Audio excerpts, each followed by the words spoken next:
अभी हम डिस्कस करेंगे क्वेश्चन नंबर 17। पहले क्वेश्चन को समझेंगे, उसके बाद उसका solution. A pendulum consisting of massless string of length 20 centimeter and a tiny bob of mass 100 gram is set up as a conical pendulum. This problem is based on conical pendulum. The bob now performs 75 RPM. RPM का मतलब revolution per minute, frequency, revolution per minute. Calculate kinetic energy and increase in the gravitational potential energy of the bob. And pi square को लेना है 10. तो ये problem conical pendulum का है।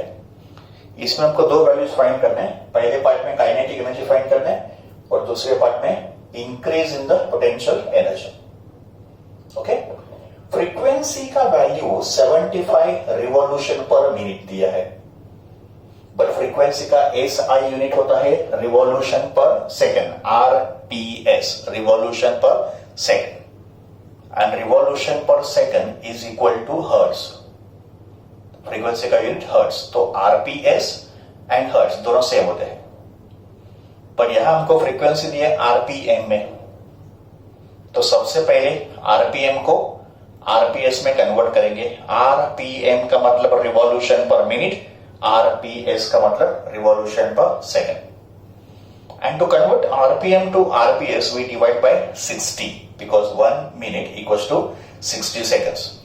तो 75 RPM is 75 by 60 RPS. Divide करके ये होगा 5 by 4 RPS, but RPS is same as hertz.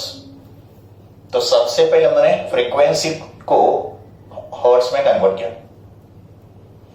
Before we start solution of this problem, एक ट्रायंगल हमको समझना है, एक स्टैंडर्ड ट्रायंगल। इस राइट एंगल ट्रायंगल और इसके तीन एंगल होंगे 37 डिग्री, 53 डिग्री और 90 डिग्री। तो this is 37, 53, 90 triangle. It's a right angle triangle of a special type.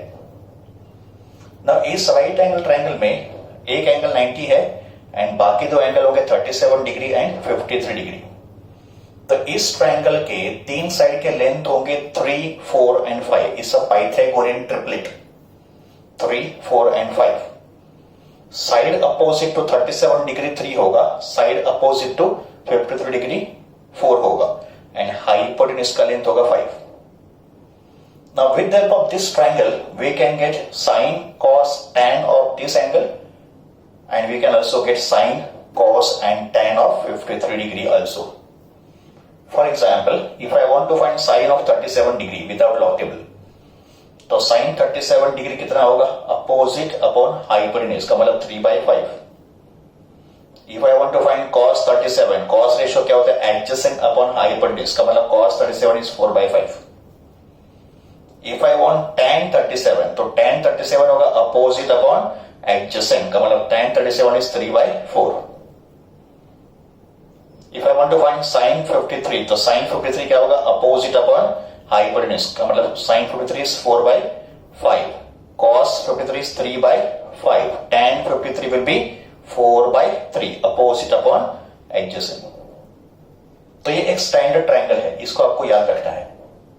तो इसको नोटबुक में कहीं पे नोट करो and memorise. Now according to the condition given, देखो मैंने यहां पे कोनिकल पेंडुलम ड्रॉ किया। नाउ ये कोनिकल पेंडुलम का बॉब था बिफोर द मोशन बिगिंस, का मतलब मोशन शुरू होने से पहले स्ट्रिंग स्ट्रेट था और बॉब अपने ओरिजिनल पोजीशन पे था। फिर ये बॉब रिवॉल्व करना शुरू किया। तो जैसे ये बॉब रिवॉल्व करना शुरू करेगा, ये थोड़ा ऐसे ऊपर की तरफ जाएगा। I will show you one demonstration. देखो, initially this bob is like this. पहले स्ट्रिंग वर्टिकल था और बॉब अपने इनिशियल पोजीशन पे था, and let L be the length of the string. इसके बाद इस बॉब ने रिवॉल्व करना शुरू किया। तो जैसे बॉब रिवॉल्व करना शुरू करेगा, ये थोड़ा ऊपर की तरफ देखो लिफ्ट हो गया, and now the bob is performing circular motion like this. ठीक है, तो स्टार्टिंग में बॉब ऐसे था और फिर बॉब जब भी सर्कुलर मोशन करेगा तो थोड़ा ऐसे लिफ्ट होके फिर वो रिवॉल्व करेगा। इसका मतलब bob will raise to some height during the circular motion. ठीक है, तो this is initial position and this will be the new position. का मतलब बॉब जो है वो थोड़ा हाइट ऊपर की तरफ आएगा during the motion. Okay, now let L be the length of the string. Let L be the length of the string. फिर बॉब ऐसे ऊपर चला गया और फिर उससे सर्कुलर मोशन शुरू किया। Let R be the radius of circular orbit. Let H be the height. ये हाइट को मैंने H डिफाइन किया एंड ये जो स्ट्रिंग था वही यहां पे चला गया, है ना। ये जो स्ट्रिंग था वही यहां पे चला गया, तो स्ट्रिंग का लेंथ इधर भी सेम ही होगा ना। सबसे पहले हमको फाइंड करते हैं kinetic energy, and kinetic energy का फॉर्मूला है half M V square. Formula of kinetic energy is half M V square, where M is mass of the bob and bob का mass is given to us, तो M हमको पता है। अभी kinetic energy find करने के लिए हमको वी स्क्वायर पता करना पड़ेगा, वी स्क्वायर। और वी पता करने के लिए हमको ये एंगल पहले पता करना पड़ेगा, बिकॉज आपको मालूम है कोनिकल पेंडुलम में वेलोसिटी का फॉर्मूला होता है root of R G tan theta. In conical pendulum velocity of the bob is root of R G tan theta, R into G into tan theta. ये हमने theory में derive किया था। इसका मतलब वेलोसिटी फाइंड करने के लिए हमको ये एंगल फाइंड करना पड़ेगा। तो अपना जो पहला कैलकुलेशन होगा वो इस एंगल का होगा, और एंगल को फाइंड करने के लिए हम लोग फॉर्मूला यूज करेंगे periodic time of conical pendulum. तो time period of conical pendulum is given by the formula t equals to 2 by root of L cos theta by g. तो इस फॉर्मूला का यूज करके हम लोग फाइंड करेंगे theta का वैल्यू, बिकॉज वेलोसिटी के लिए हमको थीटा चाहिए। बट ये फॉर्मूला टाइम पीरियड का है और हमको दे रखा है frequency. Now frequency is reciprocal of time period, तो n होता है 1/t, तो इसका रेसिप्रोकल करेंगे, तो this is 1/2 by root of g by L cos theta, reciprocal लिया। And then we substitute the values. Frequency दिया है 5/4 फ्रीक्वेंसी का वैल्यू, फिर 1/2 बाय रूट ऑफ g का वैल्यू 10, L का वैल्यू कितना दिया है, देखो लेंथ कितना दिया है 20 सेंटीमीटर, एंड इसको अगर मीटर में कन्वर्ट किया तो कितना होगा, ये 0.2 मीटर। दिस इज लेंथ का वैल्यू इन मीटर, तो लेंथ को लिया 0.2 metre multiply by cos theta, squaring both the side, this is 25/16, this is 1/4 pi square, this is 10/0.2 cos theta. फिर पाई स्क्वायर का वैल्यू 10 दिया है, तो अगर पाई स्क्वायर का वैल्यू 10 है तो पाई स्क्वायर और 10 को कैंसिल किया। फिर ये 4 जो है इसको मैंने 16 से डिवाइड करके यहां पे 4 लिखा, और फिर ये वैल्यू सिंप्लीफाई करने के बाद अपने को cos थीटा मिलेगा 4/5। cos थीटा अगर 4/5 है, cos थीटा 4/5 का मतलब एडजसेंट अपॉन हाइपोटेन्यूज अगर 4/5 है तो एंगल कितना होना चाहिए 37 डिग्री। इसका मतलब theta is equal to 37 degree. तो हमको थीटा का वैल्यू पता चल गया, तो थीटा कितना है 37 डिग्री। थीटा कितना है 37 डिग्री। अभी थीटा मिलने के बाद हम लोग क्या करेंगे, वेलोसिटी फाइंड करेंगे, बिकॉज काइनेटिक एनर्जी के लिए आपको वेलोसिटी चाहिए। तो velocity of bob is given by v equals to root of rg tan theta, squaring both the side we get v square equals to rg tan theta. But r तो हमको दिया नहीं है, r is radius of circular orbit of bob, but r is not given. तो r find करने के लिए we can take sin theta in this diagram. तो डायग्राम में sin थीटा कितना होगा r/l, sin theta opposite upon hypotenuse. तो अगर sin थीटा r/l होगा तो r कितना होगा l sin थीटा, और l तो हमको दिया है और थीटा हमको पहले पार्ट में मिल गया था, तो मैंने r को लिखा l sin theta, r is l sin theta into g into tan theta, but theta is 37 degree. Then substituting the values, l is 0.2 metre, sin theta कितना होगा, sin 37 कितना होगा 3/5। ओके, तो sin 37 इज 3/5, g का value 10, tan 37। तो अगर ये 37 degree है तो tan 37 कितना होगा 3/4 अपोजिट अपॉन एडजेसेंट, तो tan 37 इज 3/4। इसको सॉल्व करेंगे बच्चों तो आंसर आएगा 9/10। तो अपना v स्क्वायर आ गया 9/10। And now we come to kinetic energy. Kinetic energy of bob is half m v square. Mass of the bob is 100 gram, तो इसको किलोग्राम में कन्वर्ट करेंगे। तो 100 ग्राम कितना हुआ किलोग्राम है? 0.1 किलोग्राम। तो mass is 0.1 kilogram, v square अपना 9/10। तो देयरफॉर काइनेटिक एनर्जी, इसको सिंप्लीफाई करेंगे तो आंसर आएगा 0.045। तो kinetic energy of the bob is 0.045 joule. तो हम लोगों ने काइनेटिक एनर्जी को फाइंड कर दिया। अभी हमको क्या फाइंड करना है? Increase in potential energy. हमें पोटेंशियल एनर्जी का इंक्रीज कितना होगा? तो जब भी बॉब यहां पे था, initial potential energy at this point is 0, because यहां पे हाइट 0 है, दिस इज ग्राउंड लेवल। तो इनिशियल पोटेंशियल एनर्जी U1 कितना होगा? 0। And when bob begins to revolve in a circular orbit, its final potential energy, जिसको मैंने U2 call किया है, वो होगा mg इंटू हाइट। तो बॉब ने कितना हाइट रेस किया? टोटल लेंथ कितना था? L, और ये कितना है? h। तो टोटल लेंथ L है, ये h है, तो ये कितना होगा? L माइनस h होगा। इसका मतलब बॉब ने कितना हाइट तक रेस किया? L माइनस h, बिकॉज ये लेंथ था, ये हाइट h था, तो ये हो गया L माइनस h। तो final potential energy is mg L minus h, because Bob का हाइट L माइनस h है। Therefore increase in potential energy, जिसको मैंने डेल्टा U कॉल किया है, तो इंक्रीज कैसे फाइंड करेंगे? Final minus initial, that is U2 minus U1, but U1 तो 0 है। तो increase in potential energy will be U2 which is mg into bracket L minus h, but h का तो वैल्यू हमको दिया नहीं है। तो h का वैल्यू फाइंड करने के लिए हमारे पास L है और हमारे पास थीटा है। तो अभी h का वैल्यू फाइंड करने के लिए इसी ट्रायंगल में we take cos theta ratio. तो cos theta ratio is adjacent upon hypotenuse. इसका मतलब डायग्राम में cos थीटा कितना हुआ? h by l। If cos theta is h by l, h become l cos theta. तो हम लोग क्या करेंगे? ये जो h है इसको लिखेंगे l cos थीटा। फिर इसमें से मैंने l कॉमन लिया, तो this is mgl into bracket 1 minus cos theta. Mass is 0.1 kilogram, इसको मैंने किलोग्राम में कन्वर्ट किया। G10 और L कितना था? 0.2 metre into 1 minus cos theta. Theta अगर 37 डिग्री है तो cos 37 कितना होगा? 4/5 एडजेसेंट अपॉन हाइपोटेन्यूज। तो cos थीटा इज 4/5, 4/5 0.8। तो इसको अगर आप सॉल्व करोगे तो आपका चेंज इन पोटेंशियल एनर्जी का आंसर आएगा 0.04 जूल। तो we have solve the question number 17 completely. अभी हम लोग डिस्कस करेंगे क्वेश्चन नंबर 18।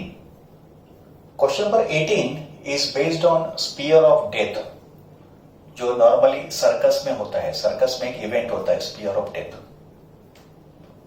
तो पहले क्वेश्चन क्या है वो समझते हैं and then will solve this question. A motorcyclist, जिसको पार्टिकल की तरह एज्यूम करना है, is undergoing vertical circles inside a sphere of death. It's a hollow sphere.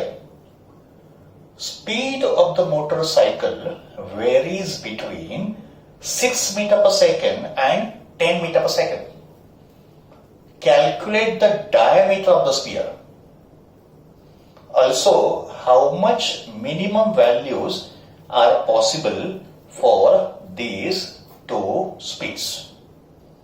तो इस क्वेश्चन में दो पार्ट है। पहले तो हमको स्पीयर का डायमीटर फाइंड करना है और फिर इन स्पीड के मिनिमम वैल्यूज फाइंड करना है। तो यहां मैंने एक स्पीयर ड्रॉ किया है। Let r be the radius of the sphere, तो डायमीटर कितना होगा? 2r। नाउ ये क्वेश्चन वर्टिकल सर्कुलर मोशन का है। तो this is motorcyclist at the lowest point and this is motorcyclist at the highest point. Let v1 be the velocity at the lowest point and let v2 be the velocity at the highest point. We know that in a vertical circular motion, velocity is maximum at the lowest point and minimum at the highest point. का मतलब lowest point and highest point का अगर velocity compare करेंगे तो ये ज्यादा होगा और ये कम होगा। तो हमको जो velocity के वैल्यूज दिए हैं 6 मीटर पर सेकेंड एंड 10 मीटर पर सेकेंड, तो इसमें ये जो 10 मीटर पर सेकंड होगा वो लोएस्ट पॉइंट का होगा, that is v1 is 10 metre per second, और जो 6 मीटर पर सेकंड होगा वो हाईएस्ट पॉइंट का होगा। ठीक है, तो v1 दिया है 10 और v2 दिया है 6 metre per second, because velocity is greater at the lowest point and smaller at the highest point. And we want to find diameter in the first part. और सेकेंड पार्ट में v1 v2 के minimum values find करना है. Okay, we want to find minimum velocity at the lowest point and minimum velocity at the highest point. अच्छा, diameter find करने के लिए हमको अप्लाई करना है law of conservation of energy. तो if you apply law of conservation of energy we can easily calculate diameter of this sphere. तो by law of conservation of energy total energy is always constant. तो in vertical circular motion total energy at every point is constant. इसका मतलब total energy at lowest point must be equal to total energy at highest point. तो I am equating total energy at lowest and highest point. And total energy is a sum of kinetic and potential energy. तो kinetic energy plus potential energy at the lowest point is equal to kinetic energy plus potential energy at the highest point. Kinetic energy at the lowest point is half mv1 square because lowest point का velocity v1 है, and potential energy at the lowest point is 0 because lowest point पे height 0 होता है. उसका discussion हमने vertical circular motion में किया था. तो potential energy at the lowest point is 0 because यहाँ पे height 0 है. Kinetic energy at the highest point is half mv2 square because highest point का velocity v2 है, and potential energy at the highest point is mg2r because ये अगर ground है तो highest point का हाइट कितना हो गया 2r, r plus r 2r. Okay, and this 2r is nothing but diameter जो हमको फाइंड करना है because diameter is twice of radius. तो देखो इसको मैंने d लिख दिया, दिस इज डायमीटर. तो therefore g into d is equal to v1 square minus v2 square by 2. इसको मैंने यहां पे लिया and then we substitute v1 square and v2 square. तो फिर डायमीटर का वैल्यू इस g को मैंने यहां पे डिवाइड कर दिया तो डायमीटर का वैल्यू आगा 3.2 मीटर. तो I hope you will understand this calculation because this is very easy calculation. तो डायमीटर कितना आ गया 3.2 मीटर. अगर डायमीटर 3.2 मीटर है तो रेडियस कितना होगा? तो we know radius is half of the diameter. तो डायमीटर 3.2, रेडियस कितना होगा 3.2 by 2 that is 1.6 metre.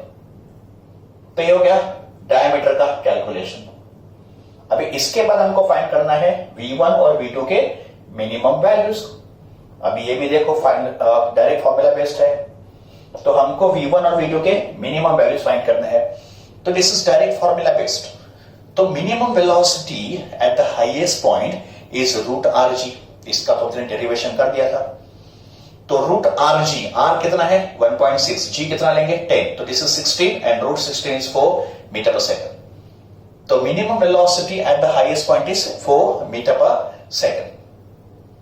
Similarly, we want to find minimum velocity at the lowest point. This is also given by the formula root of 5 rg, another direct formula. तो root of 5 into r 1.6 into g कितना है 10. तो अभी ये कितना होगा 16. देखो 1.6 into 10 कितना होगा 16 एंड 16 का रूट 4, ये 4 बाहर आ गया. तो दिस इज 4 रूट 5 मीटर पर सेकेंड. तो आप वीडियो को पॉज करो एंड पूरा का पूरा सॉल्यूशन आपके नोटबुक में नोट डाउन करो. Now we are discussing question number 19. एक सिंपल क्वेश्चन है, एमसीक्यू लेवल का ये क्वेश्चन है.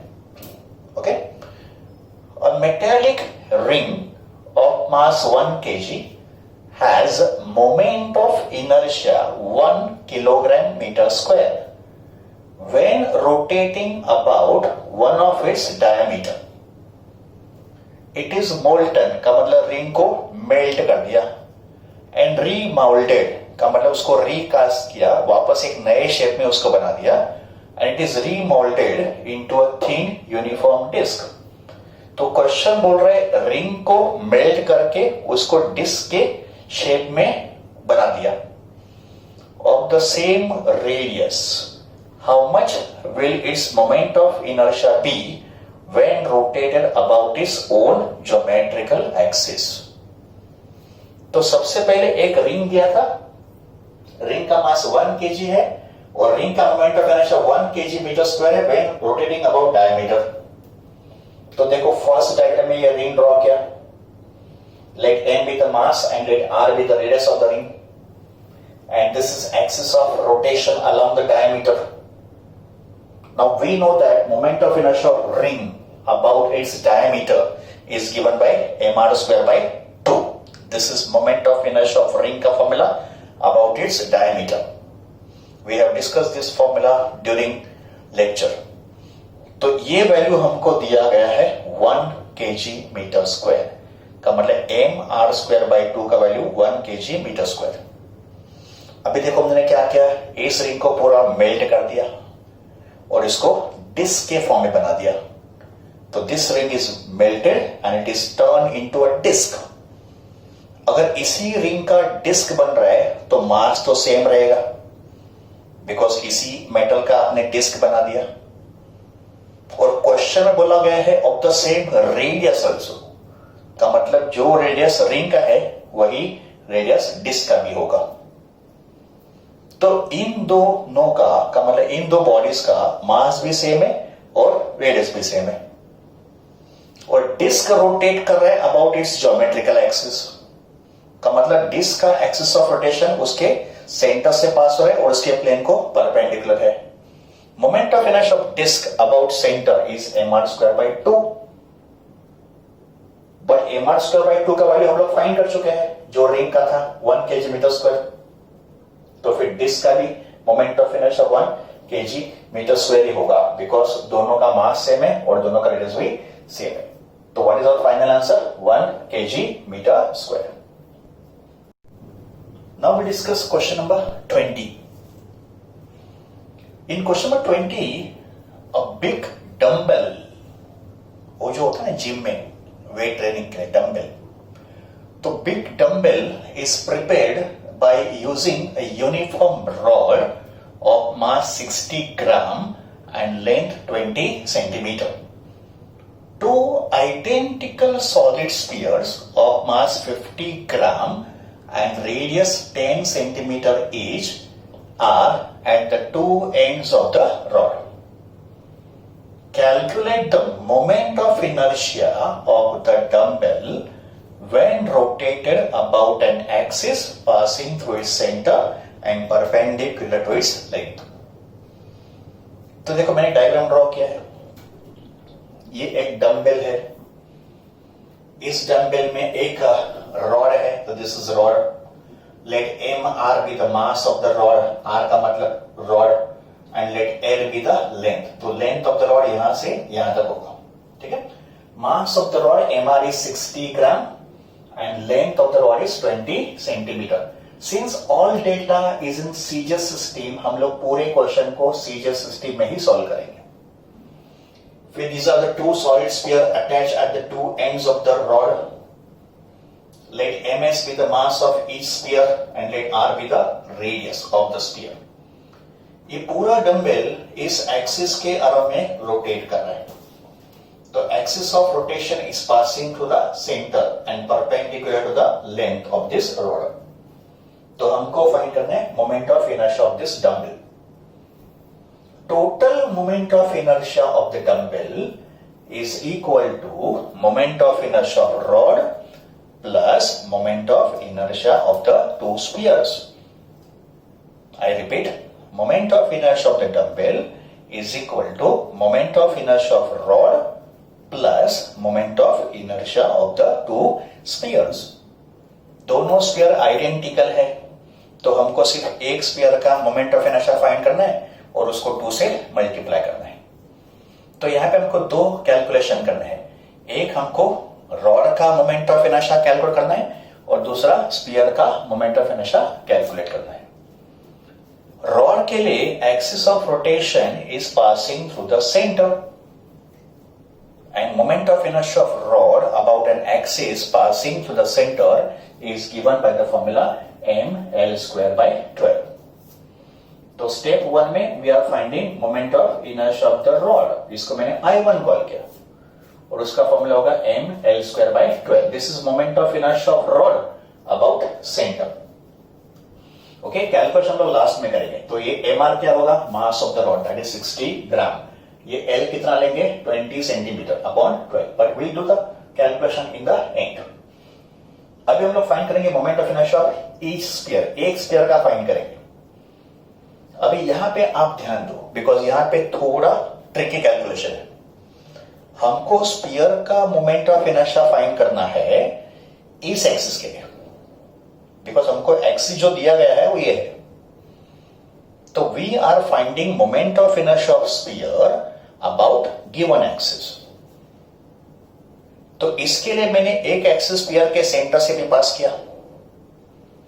इस एक्सिस का moment of inertia solid sphere का हमको मालूम है, when the axis of rotation passes through center, moment of inertia of solid sphere is 2 mr square by 5। और फिर इस एक्सिस का मोमेंट ऑफ इनर्शिया फाइंड करने के लिए we apply theorem of parallel axis. तो फिर इन दो एक्सिस के बीच में डिस्टेंस कितना होगा? अगर रॉड का लेंथ L है तो फिर ये डिस्टेंस L/2 होगा, because total length of the rod is L। तो फिर ये कितना होगा? L/2, और ये होगा रेडियस ऑफ द स्फीयर। तो distance between the two axis will be L/2 plus R, और ये हमने कॉल किया H। तो यहां पे H क्या है? Distance between the two parallel axis which is L/2 plus R। R कितना दिया है? 10 का मतलब ये R 10 है। L/2 कितना होगा? ये L है, तो L अगर 20 है तो L/2 कितना होगा? 10। तो R is 10, L/2 भी 10 का मतलब ये जो H होगा ये कितना लेंगे? 20 सेंटीमीटर।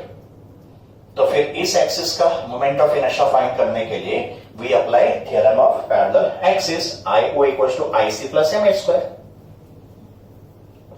IC कितना लेंगे? 2 mr स्क्वायर बाय 5। यहां पे m होगा स्फीयर का मास, इसको मैंने ms कॉल किया, s का मतलब sphere, plus m into h square. यहां पे h कितना होगा? L/2 प्लस R का मतलब ये 10 है और ये भी 10 है, का मतलब h कितना होगा? 20 सेंटीमीटर। तो फिर ये I1 होगा, ये I2 होगा एक स्फीयर का। वैसे दो स्फीयर है तो हमको इसको 2 से मल्टीप्लाई करना पड़ेगा। तो total moment of inertia of a dumbbell will be equal to moment of inertia of rod plus 2 times moment of inertia sphere. यहां पे मैंने 2 क्यों लिया? बिकॉज ऐसे दो स्फीयर है, तो ये एक स्फीयर का हो गया, तो इसको मैंने 2 से मल्टीप्लाई किया। And then we'll put the values and do the calculation. तो I1 कितना है? mr square, mr L square by 12, and this is 2 into I2 का वैल्यू मैंने यहां पे सब्स्टिट्यूट कर दिया। फिर इसका अगर आप कैलकुलेशन करोगे रॉड का मोमेंट ऑफ इनर्शिया तो आएगा 2000। सीजे सिस्टम है, इसको कन्वर्ट नहीं करना है, we will calculate only in CGS system, no conversion.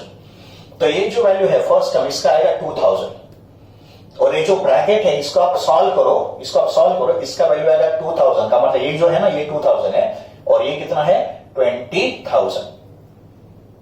You can do this simple calculation at home. तो दिस इज 2000 प्लस 20,000, ये कितना होगा? 22,000।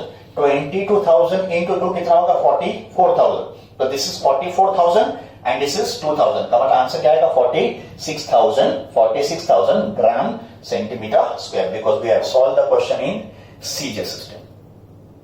Our answer will not tally with textbook का आंसर। तो टेक्स्ट बुक का जो answer है वो कुछ अलग डेटा के लिए है, बट जो डेटा हमको क्वेश्चन में दिया गया है उस डेटा के लिए answer has to be 46,000 gram centimetre square. Question number 21. This question is based on law of conservation of angular momentum. A flywheel used to prepare earthenware pots is set into rotation at 100 rpm. It is in the form of disc. Flywheel जो है वो disc के form में है, of mass 10 kg and radius 0.4 meter. A lump of clay का मतलब मट्टी, छोटा क्लम्प मट्टी। तो lump of clay of mass 1.6 kg falls on it and sticks to it at a certain distance x from the center. Calculate x if the wheel now rotates at 80 rpm. तो बच्चों इस question को solve करते हैं bye law of conservation of angular momentum.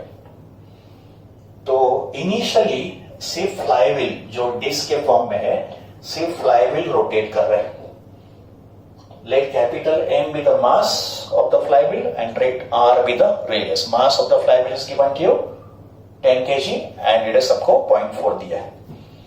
And जब ये flywheel अकेला rotate कर रहा था तभी उसका फ्रीक्वेंसी N1 था. तो N1 is initial frequency. Initial frequency हमको कितना दिया है? 100 RPM. This is N1 initial frequency.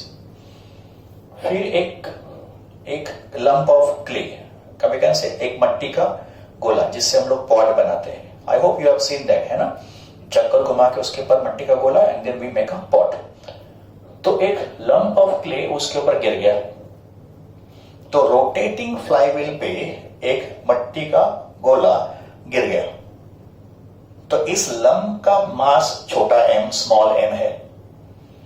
अगर व्हील रोटेट करेगा तो ये लंप जो है, लंप ऑफ क्ले, ये भी डिस्क के साथ रोटेट करेगा.